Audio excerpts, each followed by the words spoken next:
Hello. For my second video discussion post, I will be discussing the sales organizational structure of the Stairs Corporation.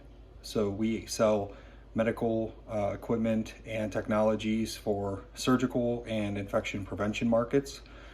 Our sales organization structure is a hybrid structure that can be broken down by geographic regions, by product, and by market. So what you'll see is overall, looking at the corporation, it'll be split typically into three different sides.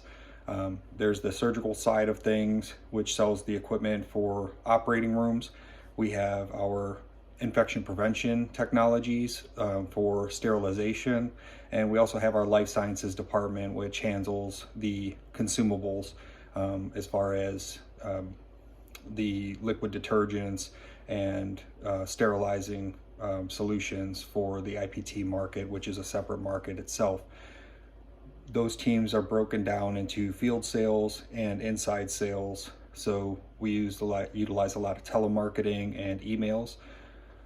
When you look at, so specifically working in the surgical side of things, what you'll find is you'll have your top is your capital account manager. So they are field sales based and handle the large equipment and technically own that specific market. They're the head honcho that makes the calls on how they want their team to conduct business with the customers. So they have the final say over a lot of different things and typically override managers on what they'll be able to allow for different discounts and working with customers.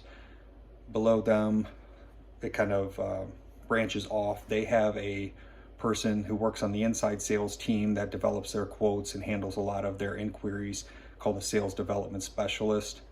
Over to the other side of things, they have what's called a procedural sales representative that specifically handles surgical accessories and a few key distributor products from other companies that we sell their equipment because they're a smaller market and we have such a large customer base that we're more easily under contract able to sell a lot of their equipment for them.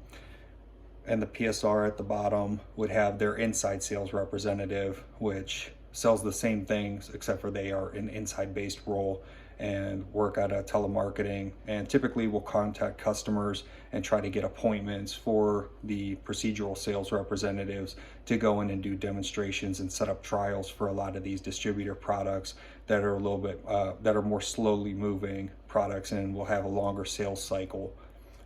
So those teams, each one of those teams will have their own managers who then report up to a senior manager, typically in charge of many of those different teams and keeps track of everything and how the quotas are going, and will monitor the KPIs of the overall teams and develop strategy with the managers, which goes bottom down.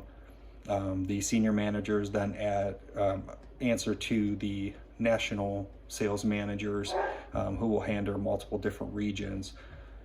So in short, to make it a little bit easier to understand, is if you break down the territories, a account manager who handles capital equipment will typically handle 2 states. So you may have 25 different account managers across the country because they handle so much and they're in charge of a lot more equipment and they have longer sales cycles. The sales development person, being an inside person, is able to create more quotes and it does not have the need to travel, may handle up to, it could be 5 or 6 different states overall. So I believe that team consists of 10 different individuals, depending on how large the markets are. So you might have, they might handle more states across the Midwest, and if they are handling, the representative who handles South California around the Los Angeles area has a much smaller niche area, so he handles about 2.5 states because there's so many different hospitals involved in that area. And the procedural sales reps will handle different territories, so I believe broken down across the country. The PSRs will have about 16 different representatives broken across the country, and the inside sales representatives will typically have an area of many different states overall, and there are 8 in that channel as well. So I hope this gives you a better idea of how STAIR's organizational structure and sales works.